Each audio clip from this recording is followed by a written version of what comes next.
Hi, third graders. It is week 2 of reading the story, The Enormous Egg. However, my egg is not enormous. So this is the size of a normal egg. It's probably 2 inches, maybe less than 2 inches. It's very, very, very, very tiny. See how tiny this is? That's why this book is so fascinating and so interesting. That can you imagine if you walked out to the chicken coop, if you had one and you lived on a farm and you did not see this tiny 1.5 2-inch egg, you saw this enormous egg, it would make you surprised and shocked. And so that's what makes our story so cool, is that the characters are dealing with the fact that there was this enormous egg out of nowhere that got laid on their farm, and then how that all happened, and now what do they do because of that. It's a really cool story that the author has written. I really, really like it a lot, and I hope you enjoyed it. You guys should have read chapters 1 through 8 last week, and this week you're going to finish the book all the way to chapter 17. I am reading along with you guys. Remember, you can read with a friend. So I can't make the videos too long, so I'm going to try to get through this quickly, but I just wanted to go through the characters in the story because you are eventually going to have to do a book report on this story, and you're going to have to take a test on this story. So I want to go over the different characters. Okay, character number 1. Now, I printed out pictures of the characters, of what I thought the characters would kind of be like. And you can do this too. You can go on the internet and make images of the different characters and lay them out and write facts about each one. Okay, the main character in the story, you guys are gonna laugh so much. The main character in the story is a boy named Nate Twitchell. Now, what do we know about Nate?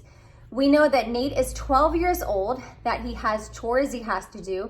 He has to help out with his dad, who writes newspapers and does newspapers. And he also has to take care of the farm. And he is the one that first discovers the egg, and he wants to keep it. And he wants to take care of it. And he's the one that is in charge of flipping the egg and taking care of it for a long time. I think it was 5 weeks or more that the egg was there. Then when it gets hatched and a dinosaur comes out, and the dinosaur's name is Uncle Beasley, Nate is the one that takes care of him. It's like his pet. And he loves it so much, and he wants to keep this pet. And he wants to keep it forever, and he doesn't want to sell it to anyone, and he doesn't want it to go anywhere. He just loves his pet so much. So this is the main character. One of the main characters in the story is Nate Twitchell.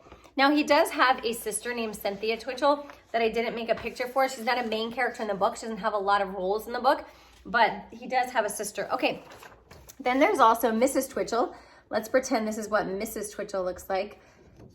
Mrs. Twitchell in the story loves her house, and she loves taking care of everything, and she doesn't want anything to disturb her home and her house. She doesn't want them bringing anything in her house like a giant dinosaur, and she doesn't want a bunch of people coming to her house and messing up her house. So one of the things that happens in the book is they say that, man, if everybody finds out about this dinosaur, a bunch of people are going to come to your house. You're going to have all these visitors.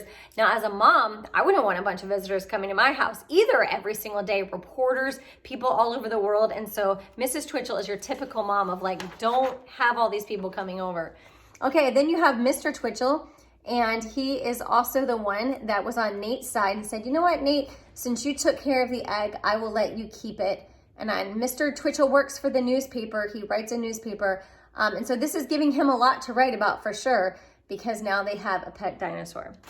All right, now do you guys remember the name of the dinosaur that was in the egg? Remember, it started off really, really tiny. I think it was like 4 pounds, maybe 20 inches when it first came out. No, 13 inches.